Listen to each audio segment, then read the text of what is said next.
at something a little bit more risky. Like an Urgot, I guess. Okay, Alrighty then. I'm on board with this. Okay, okay. The crab's back. Yeah.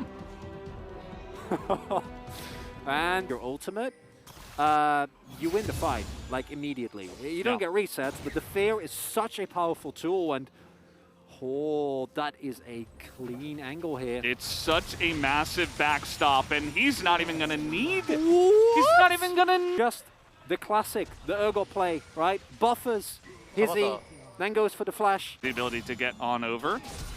As here we go, they're trying to get on top of the Lee Sin, and the burst damage is insane from their side, but Deft comes in first. Teddy now finally gonna come on in here. The huge blade caller from Deft, but it's not enough. It is way too aggressive, and Zeka will get the 1 kill for DRX, but everything else goes into the pockets of the Kwangdong Freecs as they take. It was Pioshik on the Viego, and once the resets come through, You got a trade on live. It looks like 1v2.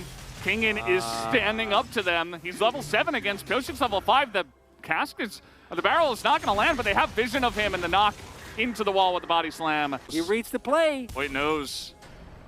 And there's Fate coming in as well, and Pioshik's going to be hooked out of this one. The Q is on Teddy, though, and the flash forward, yes, he will get the kill. Onto him, as here comes the Shadow Surge. Fate trying to go 1v3, and he will get 3v1s. While there was a really big pickup for DRX, there is a Rift Herald that went over. Effectiveness of this Rift Herald, and maybe even stop at the Smite comes in, but it's still DRX, so. Keen kind of just walking through. He's going to get kicked there, and a fail flash as well, and now he's just got to go forward. He's looking for the damage, but immediately just going to be executed. And the Of course, but some uncharacteristic mistakes here. And now DRX are taking control of this game, and this is looking good for the 5-game angle, Veldas. That's really the. Might have even hit a 50 on that. The team might have had time to respond. None of those things happen, and that is actually an incredibly important pickoff. Rage was looked for.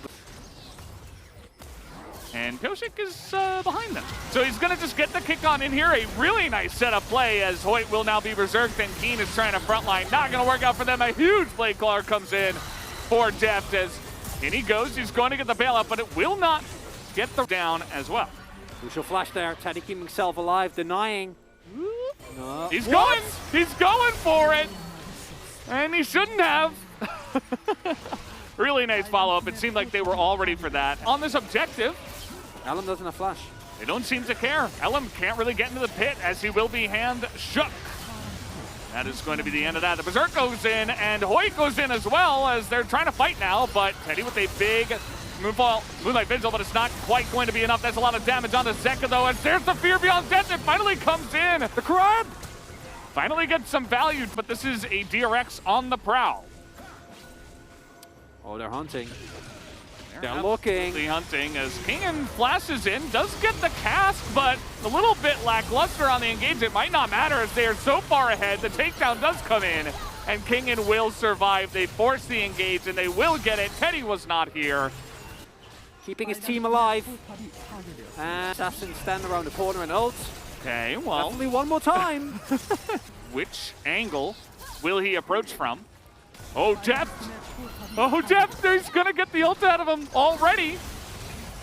But the front line, okay, he's going to flip barrel over the back now as in goes Zeka onto the back line there, but they get the shutdown, the Fear Beyond Death. The Fear goes on to Pioshik only. But now Pioshik going in. Fate is going to fight front to back and survive, but Zeka is taking names as in goes Fate again. Going to take down another one, and Teddy's got some position here, but so does Deft, and Zeka is still alive.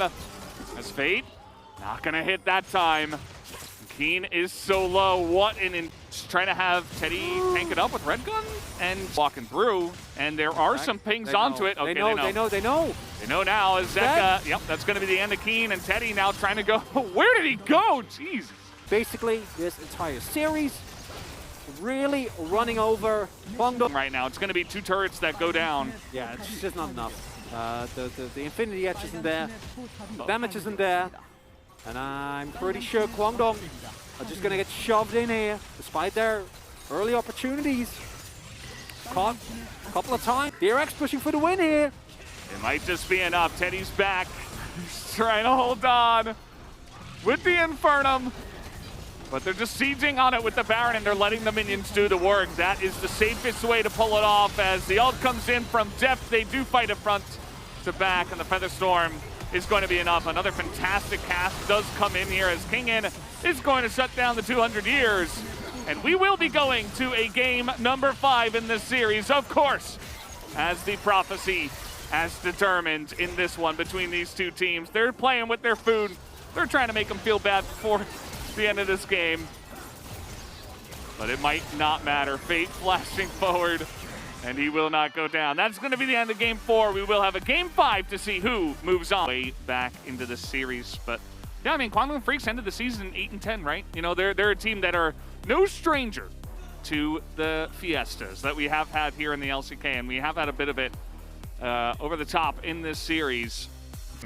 Pyoshik grabs it on his Lee Sin, 7, 3, and 9. 100% kill contribution at 15 minutes, and he picked up the pieces of what was a messy early game here for DRX.